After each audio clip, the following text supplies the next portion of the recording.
하나님의 말씀은 잠언 2장 1절에서 8절까지의 말씀 구약 911쪽쯤에 있습니다.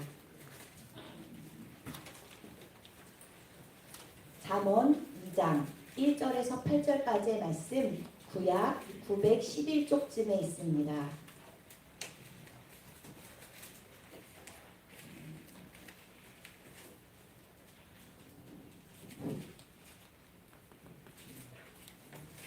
잠언 2장 1절에서 8절까지의 말씀을 한 절씩 교독하시고 마지막 절은 함께 읽겠습니다. 잠언 2장 1절부터 8절까지 말씀 구약 911쪽에 있습니다. 내 아들아, 내가 만일 나의 말을 받으며 나의 계명을 내게 간직하며 내 귀를 지혜에 기울이며 내 마음을 명철에 두며 지식을 불러 구하며 명철을 얻으려고 소리를 높이며 은혜를 구하는 것 같이 그것을 구하며 감추어진 고배를 찾는 것 같이 그것을 찾으며 여호와 경외하기를 깨달으며 하나님을 알게 되리니 대저 여호와는 지혜를 주시며 지식과 명철을 그 입에서 내심이며 그는 정직한 자를 위하여 완전한 지혜를 예비하시며 행실이 온전한 자에게 방패가 되시나니 대저 그는 정의의 길을 보호하시며 그의 성도의 길을 보전하려 하시느니라. 아멘. 당대에 가장 지혜롭기로 소문난 소크라테스에게 한 청년이 찾아왔습니다. 당신에게 지혜를 배우고 싶습니다. 지혜를 가르쳐 주십시오. 정말 그러냐고 청년에게 다시 묻자 그렇다고 대답하자 소크라테스는 그 청년의 머리를 잡고 물속에 쳐 넣었습니다. 청년은 숨을 쉴 수가 없어 몸부림을 쳤습니다. 소크라테스는 다시 청년의 머리를 놓아주었습니다. 놀라서 그 청년이 소크라테스를 쳐다보자 다시 머리채를 잡고 물속에 쳐 넣었습니다. 내가 당신에게 지혜를 가르쳐 달라고 했지 얼굴을 물속에 쳐박으라고 했나요? 화가 나서 청년이 따지자 소크라테스는 이렇게 말했습니다. 숨을 쉬려고 몸부림치는 것처럼 지혜를 얻으려고 몸부림치면 반드시 지혜로워질 것일세. 지혜는 하나님의 선물이지만 자동적으로 오지 않습니다. 반드시 수고와 노력이 필요한데요. 신앙생활을 하는 많은 사람들이 잠언을 지혜로운 삶을 위한 격언 정도로 생각하는 분들이 많은데요. 그러나 오해하면 안 됩니다. 그 이유는 일반적인 지혜와 성경이 말하는 지혜는 아주 다르기 때문입니다. 일반적인 지혜는 세상을 잘 살아가는 처세술이나 지식을 잘 활용하는 능력을 의미한다면 성경이 말하는 지혜는 아주 폭넓은 개념으로 성경이 말하는 지혜는 하나님의 존재와 세상을 창조하시고 다스리시는 하나님의 주권을 인정하는 겁니다. 선하신 뜻으로 계획하시고 말씀하시고 그대로 성취하시는 역사의 주관자이신 하나님을 아는 것, 그것이 바로 지혜입니다. 그래서 욥은 솔로몬보다 훨씬 전에 지혜는 어디에서 얻으며 지혜는 어디에서 오는가 라고 질문을 던지고 하나님은 그곳을 아신다라고 해답을 내려놓았습니다. 그러나 솔로몬은 오늘 우리에게 지혜를 발견할 수 있는 방법을 자세하게 가르쳐주고 있는데요. 본문 1절 말씀에 내 아들아 내가 만일 나의 말을 받으며 나의 계명을 내게 간직하며 라고 말씀하시는데 우리는 지혜를 얻으려면 무엇보다도 하나님의 말씀을 받아들여야 합니다. 사도행전 7장 11절 말씀에 베레아 사람들은 데살로니가 있는 사람보다 더 신사적이어서 간절한 마음으로 말씀을 받는다고 말씀하시는데 지혜를 얻으려면 하나님의 말씀을 받을 때 간절함이 있어야 합니다. 목마른 사슴이 시냇물을 찾듯 간절함이 갈급함이 있어야 합니다. 요한계시록 10장 8절부터 9절 말씀입니다.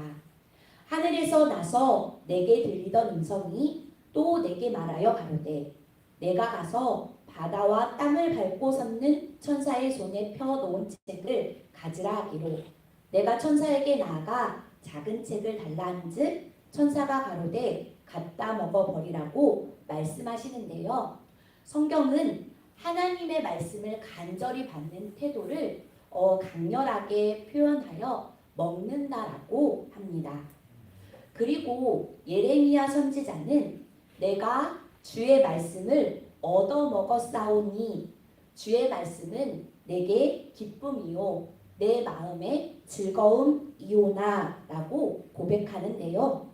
하나님의 말씀은 지혜의 원천이기 때문에 간절한 마음으로 말씀을 받아 먹으면 지혜를 얻고 지혜의 영이신 성령으로 충만함을 얻습니다. 말씀을 이처럼 간절히 받았다면 말씀을 마음속에 잘 간직해야 합니다. 주의 계명을 잊지 않도록 마음판에 새겨야 합니다. 또 우리는 지혜의 귀를 기울이며 마음에 명철을 두어야 합니다. 그러니까 외부적으로 말씀에 우리의 귀를 기울이고 내부적으로 우리의 마음 문을 열고 말씀을 받아들여야 합니다.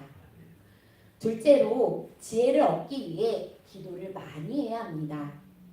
3절 말씀에 지식을 불러 구하며 명철을 얻으려고 소리를 높이며 라고 말씀하시는데요. 우리는 지혜와 명철을 얻기 위해 소리를 높여 기도해야 합니다. 솔로몬은 자기가 하나님께 기도해서 지혜를 얻었기 때문에 그 경험에 의해서 자신 있게 권면할 수가 있었습니다. 역대하 1장 6절에 보면 그는 정성스럽게 번제를 드리고 그 날 밤 하나님께서 솔로몬에게 나타나서 솔로몬에게 말씀하시기를 내가 내게 무엇을 줄고 너는 구하라 말씀하셨습니다. 솔로몬은 여호와여 원컨대 주는 내 아비 다윗에게 허락하신 것을 이제 굳게 하옵소서. 주께서 나를 땅의 티끌같이 많은 백성의 왕으로 삼으셨사오니 주는 이제 내게 지혜와 지식을 주사 주의 백성을 잘 재판하며 다스리게 하옵소서라고 대답하였습니다. 솔로몬은 하나님께 지혜를 구하였습니다.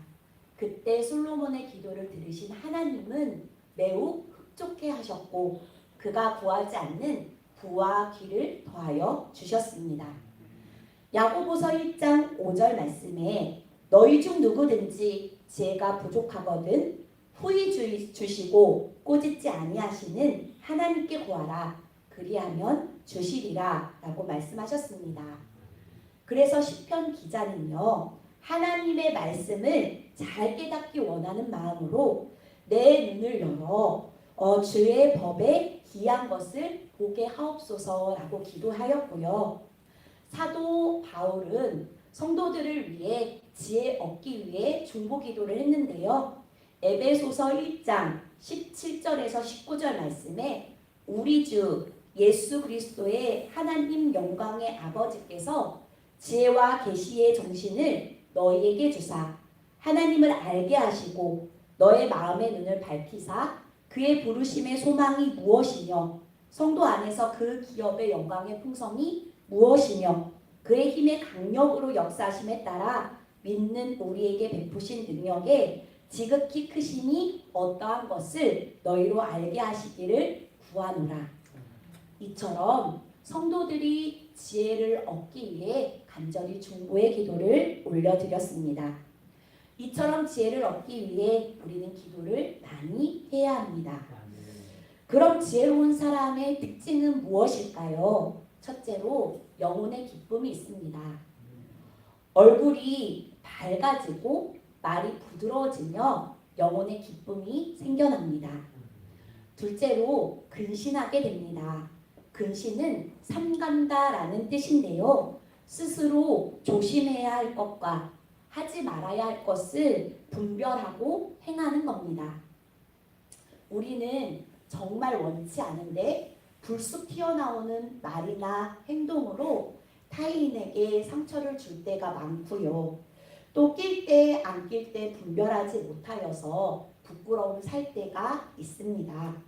그런데 지혜가 충만한 사람은 내가 분별하는 것이 아니라 지혜가 근신이 가능하도록 만들어줍니다. 마지막으로 악한 길에서 건짐을 받습니다. 지혜로운 사람은 악한 자의 길에서 근심과 염려, 모든 두려움과 세상의 공격으로부터 건짐을 받습니다. 지혜가 없으면 하나님의 말씀을 붙잡지 않으면 유혹에 넘어지기 쉽고 죄에 빠지기 쉽습니다. 그러나 지혜로운 사람은 죄의 끝을 압니다.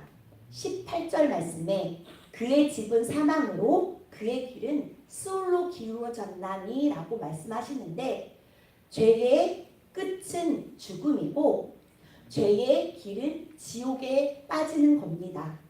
그러기에 지혜로운 사람은 겉으로 보기에 매우 매력적이고 가슴이 뛸 듯 즐거움을 느끼지만 죄의 길로는 가지 않습니다.